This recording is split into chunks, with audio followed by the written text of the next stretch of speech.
morning. Beautiful.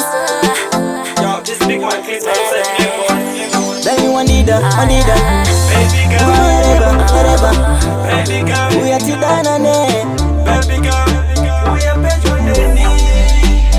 Then you want it pa omukana ndagana na nyewe tapinda tasemu mambure.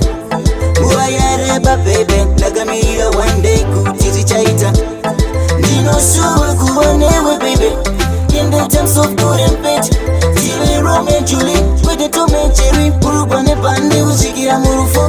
Ubamuzi uyandati wandeka kufimba zuwara enyura kati sina kuonana pese pandinorara ndinongofunga iwe pese pandinorara ndinongorota iwe. In the high school, you were my main crush, now I'm my main chick.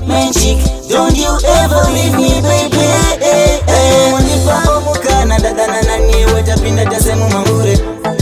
Uayareba baby, lagamia one day kutiri chaita.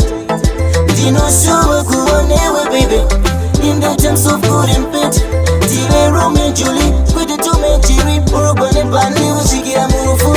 Orerejepera njakutengera marosi otorwa mapiki chatakatomira waposi siyana vokani vanotitiri manozi kutaura kwavo vanototita noise. From first time I look into your eyes, you got me hypnotized and my temperature rise.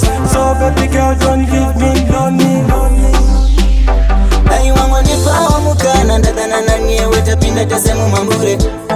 Uayareba baby, lagamia one day kutiri chaita. Dino suwe kuonewe baby. In the terms of good and bad, Jive Romeo and Julie, with the Tom and Jerry, Urubane Bande, Uzigira Murufu.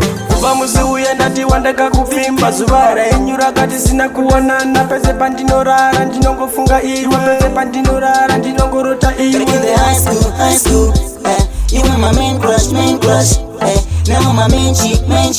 Don't you ever leave me, baby. Wanipa omukana ndagana na nyewe tapinda tasemu mambure. Uayareba baby, lagamia one day kutiri chaita. Dino suwe kuonewe baby. In the terms of good and bad, Jive Romeo and Julie, with the Tom and Jerry, Urubane Bande, Uzigira Murufu. Orerejepera njakutengera marosi otorwa mapiki chatakatomira waposi siyana vokani vanotitiri manozi kutaura kwavo vanototita noise. From first time I look into your eyes, you got me hypnotized and my temperature rise. So baby girl, don't leave me